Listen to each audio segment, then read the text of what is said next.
Hello, and welcome to another episode of Boxing TV. We bring the fighters to the fans. Coming up on today's show, WBA World Super Flyweight Champion Joshua Franco. Stay tuned.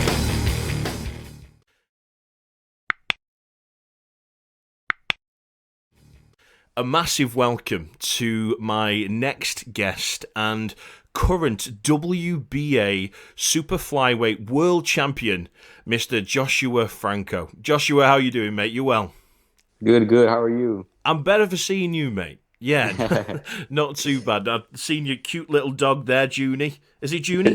Yes, sir. Junie. What a legend. Well, he's the claim to fame. Brilliant. Well, thanks a lot for coming on the show. So what we like to do here, we like to bring the fighters to the fans.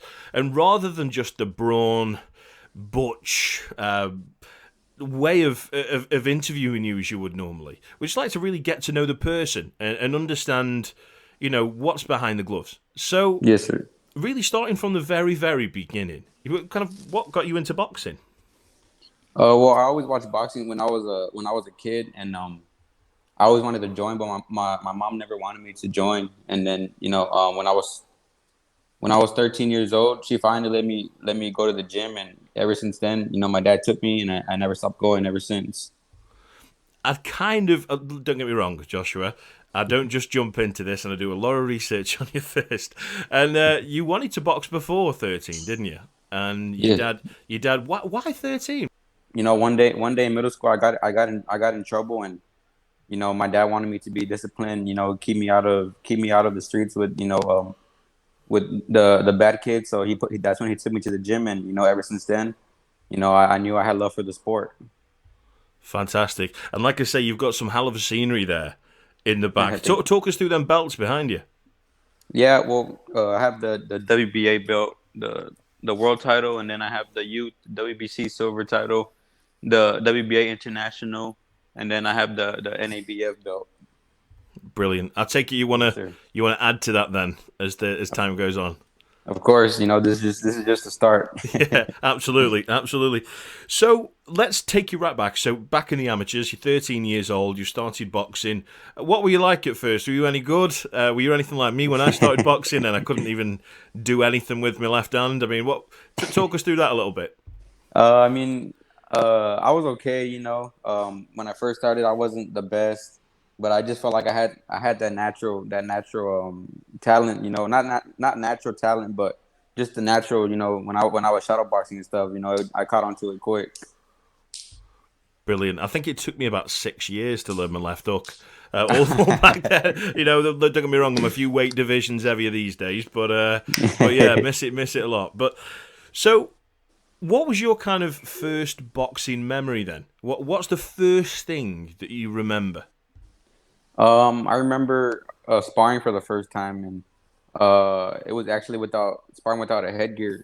My coach had put me in with another beginner, and I just remember, ever since that one time, that was when I first fell in love with the sport, because I had made him bleed from his nose, and seeing that, it kind of gave me that extra fire.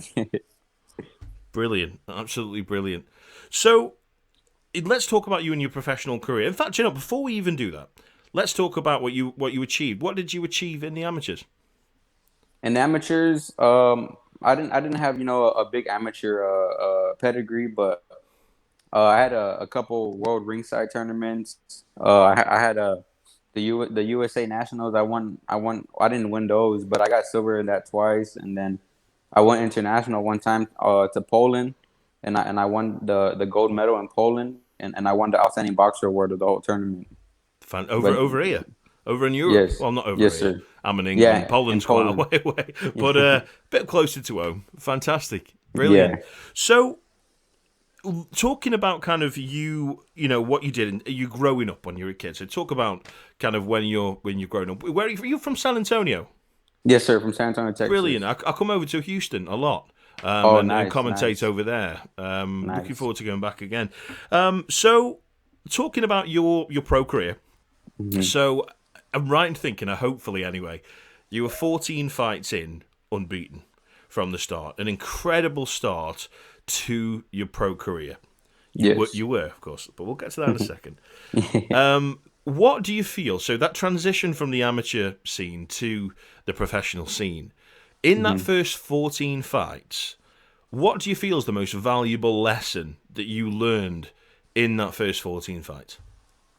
The first 14, I learned that right away. I learned the pros was way different than the amateurs. I learned that you have to sit on your punches more. It's none of that tapping pity pat stuff. You got to sit on your punches, and honestly, you can't take any fight lightly. You got to take every fight like it's a championship fight. Just Yeah. because you never know what these fighters nowadays. Everybody's hungry, so they want to upset the top guy. So always got to be on point. You got to take every fight, like I said, like a championship fight, and just train hard and dedicate yourself. It's a big transition, isn't it, from the amateur game? Like I say, sitting down on your punches, and a lot of people who said in the past you don't get paid for overtime. So Yes, sir. I understand that. Understand that. Yes, sir. So in your actual 14th fight, so it's 13 fights unbeaten, and in your 14th fight, you came across Lucas Leone, Yes. and you lost that fight, and a bit of a shock. For you in your career. Yes. Talk us through that, because it seems, we're going to get onto this, and guys, viewers all around the world who are going to watch this, it's amazing how he's managed to come back to make it where it's quite inspirational, if anything, Yeah. Joshua. So, yeah, talk us through that fight. What happened? Yeah. I went to Puerto Rico and I fought against Lucas Fernandez. Um, you know, right from the first bell, I knew I was in a very tough fight. I felt that that he had power than the other guys I have fought, and that's when I also learned you can't take any fight for granted. You can't take any fight easy in the gym. You got to train your hardest. You can't overlook anybody. Going into that fight, I saw myself as you know uh unbeatable. Like nobody Yeah, could hurt me, anything like that. It was just that was in my mind. The way I was sparring and stuff. I told myself, that I didn't have to train. I didn't have to do sit ups every day. I would just, right. kind of half ass in the gym, excuse my language. And Yeah, then, you're right. yeah, and going into the fight, I find out, like I said, you can't take any fight seriously. I know this guy, he was training very hard. I could tell he was just by the way his body felt. Yeah, And, he was more prepared than I was that night. And, right. even though I dropped him, I hurt him a few times. He had that grit. He had that hunger in him, and I know he was in shape. So, in the later round, that's when he started. That's when he caught me with the shot. I got dazed for a little bit. I wobbled, and the ref stopped it right away. But it was a little bit too soon of a call from the ref to call the fight. But it was a lesson learned for me as well. So, did you feel that you might have kind of overlooked him, pretty Of much? You yes, thought, sir. Yeah. Yeah. and you know what? It's quite cool that you said that as well, Joshua. At the end of the day, it takes a big man to admit to his downfalls, because you have to be teachable, don't you? In this sport, Yes, you have sir. to. Every day is a school day, isn't it? So Yes, sir. yeah, I like that. I like that very, very much. So, moving on, what it is with you, I don't quite know what's going on with you, but you don't like fighting people once, do you? You're a bit of a trilogy. They seem to, Yeah. the trilogy man. They seem to follow you. So you had 3 fights with a fantastic fighter in Oscar Negrete, and you drew a couple 1-1. If I'm right in thinking, Yeah. what happened in the fights, and why did it end up 3? Well, the first fight, that was I think that was I would say that was the best fight between me and Oscar Negrete. He was just a tough fighter. I knew going into the fight it was gonna be very tough. I know he puts a lot of pressure, he throws a lot of punches, and yeah, I had to bite down and had no choice but to fight back with him. But since that fight on, I learned very much, too much from those fights. Just a lot of experience. 30 rounds with a tough fighter like Oscar Negrete. He doesn't come. I mean, he doesn't stop throwing punches. He keeps coming. So, those fights they taught me a lot. Brilliant, brilliant. So, like I said, trilogies like to follow you. Yes, sir. I don't know why. I don't know why, but it's one of them. Now, a while back, we saw you against the Australian Andrew Maloney. And it seems that this is pretty much ongoing. I'm sure it's all you've been talking about for the last few weeks and months, really. But let's talk the first fight. So you've had two fights with him. You don't Yeah. like doing things by half, do you? So the first fight let's say it was heading to go to a draw, wasn't it? Yeah. But you put Maloney down later in the fight. I'm right in thinking, hopefully. Yes. First of all, just so we can get a bit of a base with this story with you and Andrew Maloney, who wasn't very happy the other day, and I'm sure I'd like to hear a little bit more about this from you. But first fight, talk us through that. Yeah, the first fight, I was very well prepared. My first world title fight, so in the gym, I was pushing myself to the fullest. I mean, my team as well. Having Robert as my coach. He's been in so many world title fights, and he's coached a lot of world champions. So he would push me in the gym to the fullest. He knows what it takes to create a world champion, and I was very prepared going into the fight. And once I got into the fight, from the start, I just felt like Maloney just wasn't on my level. It's with physical power, speed, everything. Before the fight, he was saying that he was a stronger fighter than me. He was faster, and in the ring, I didn't feel anything like that.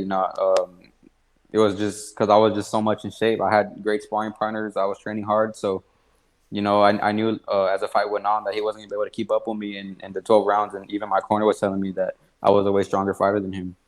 Did you? Because I mean, you shared a full fight and a bit of a fight with him so far. Yes. Yeah. Do you still feel that way? Do you still feel that you are the more fresher, dominant, better fighter? Of course, in the second fight as well, he did come out sharp, he did come out fast, but it was nothing special that I hadn't seen in the gym, prior to the fight.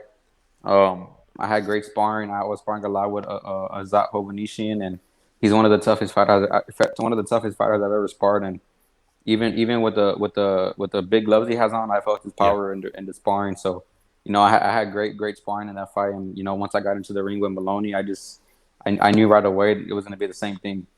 There wasn't anything that particularly shocked you then from it. Honestly, no, Yeah. no, sir. Okay. So let's talk about this then, because like I say, we're going to get to it now. Something I'm sure everybody out there knows and followed it very, very closely. So, was it a top rank show? Am I right in thinking?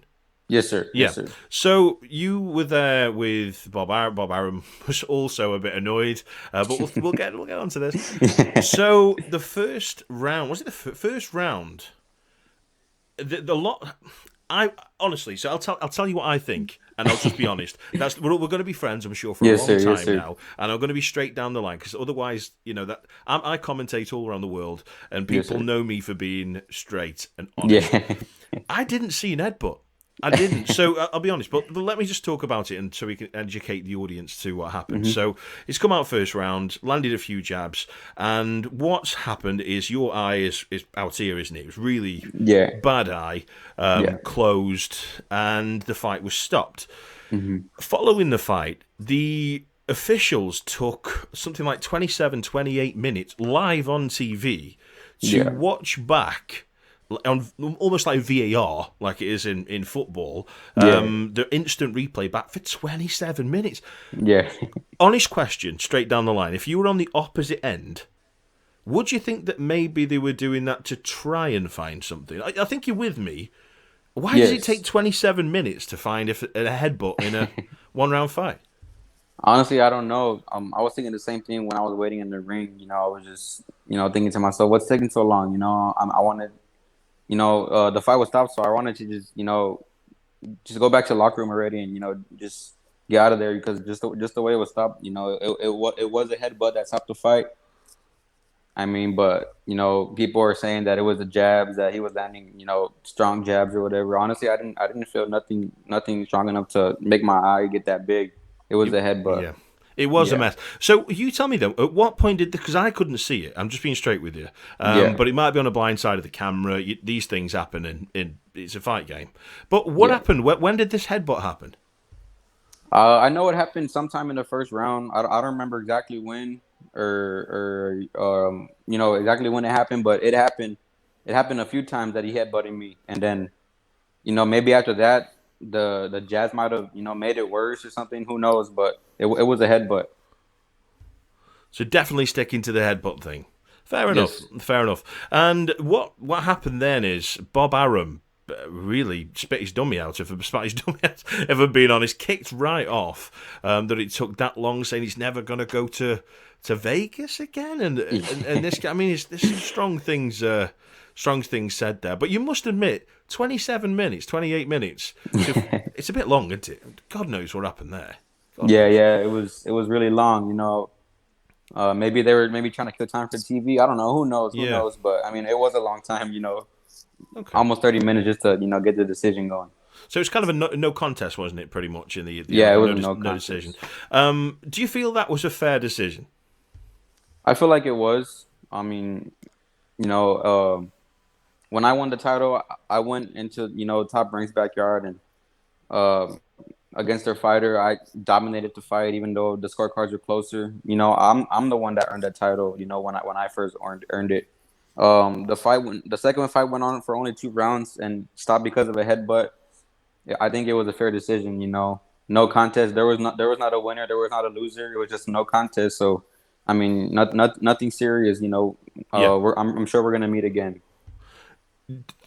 Brings me perfectly on to my next question then, if I'm being honest. Are we, knowing you, Joshua, mate, are we going to see a third with you and Maloney? Of course. You will see a third. I don't care where it is, Australia, wherever they have it, I'm gonna win. I mean, I'm just a better fighter than him. No disrespect to him, but that's just how I feel. Fair enough. So it doesn't necessarily mean it has to be next. So what actually is next for you? Honestly, I have nothing planned out right now. Just letting my eye heal a little bit more, a little bit longer.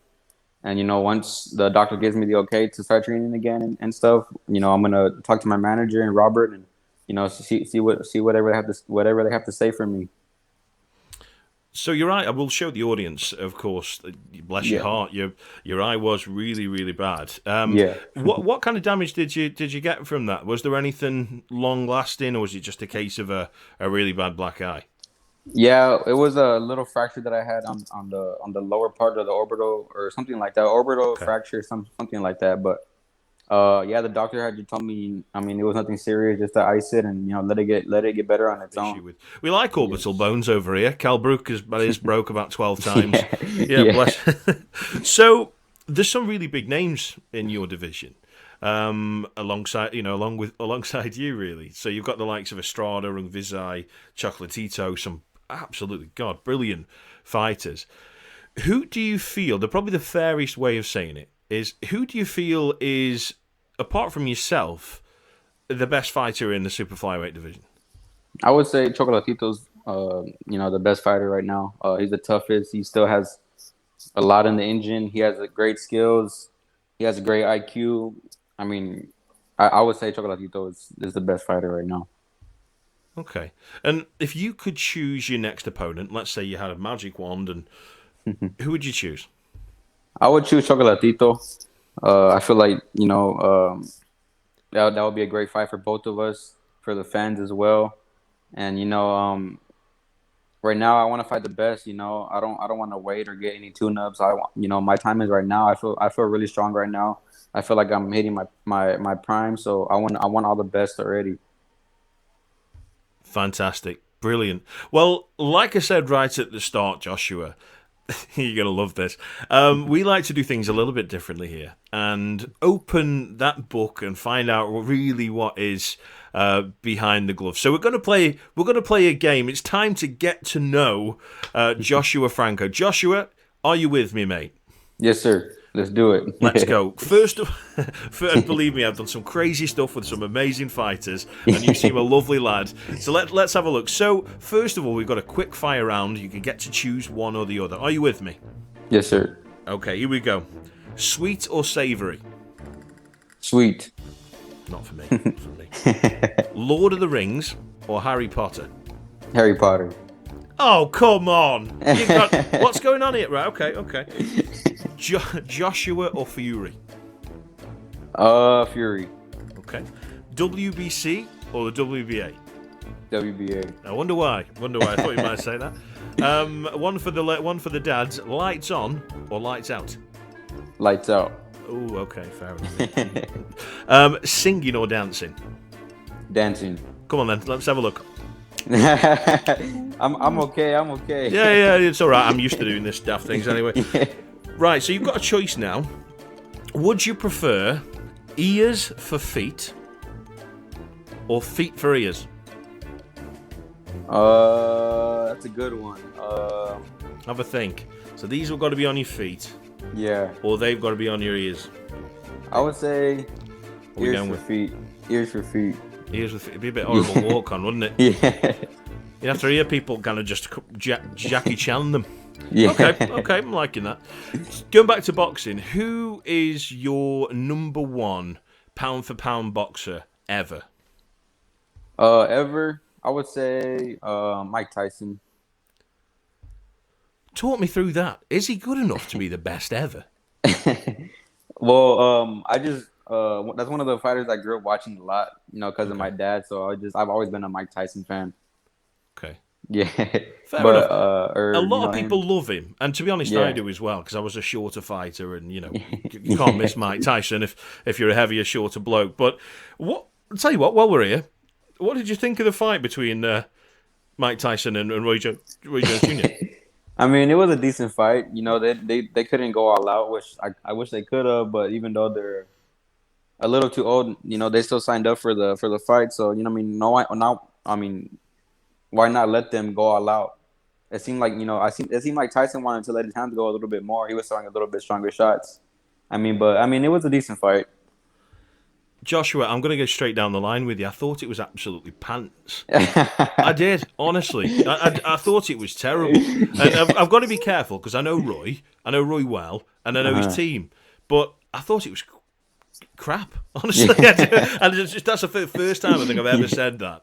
But the only good thing about it is the fact that you did see two legends fight, but they could have fought, back in the day when he fought Ruiz, and really, I just didn't feel it. And not only that, the whole kind of, are they allowed to knock each other out? Are they not? Between me and you, I think that they never ever were going to knock each other out. I think that, it wasn't Mike Tyson. It wasn't it wasn't Mauricio Solomon. I might speak to him about it. Actually, it wasn't him who was saying, they can knock each other out. It was a guy from Triller. What's Triller? I still don't even know what that is. Yeah, that's true. Yeah, madness.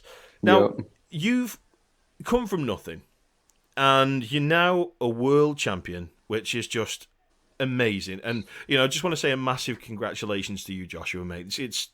It must make you get up and run at 4:00 in the morning every day. But there's many people out there, all around the world, Africa, UK, everywhere, all around the world, that dream of being in your position. Mm-hmm. So, what advice would you give to a young fighter starting boxing, dreaming of being a world champion? What advice would you give to them? I would say the number one rule is just, follow your dreams no matter what. Dreams come true. If you want something, go for it and make it come true because, it's possible. And anything's possible. And, just stay dedicated, give it your all, and your dreams will come true. Brilliant. So you've got fans all around the world. I'm one of them. I just really wanted to speak to you to find out what the bleeding hell happened the other day with your eye. But what have you got to say to all of your fans out there? I just want to say, thank you for the continuous support. Continue to support me, all my true fans out there. I really appreciate the love, and continue to support me because there's a lot of big things coming. And just like I said, I appreciate you guys. Amazing. Well, I just genuinely want to say, a massive thank you for coming on the show. I'd love to bring you on again in the future when maybe you've gone up another weight. Who knows? Who knows? But all the best to you and your little dog. Thank you. And thanks a lot for coming on the show, champ.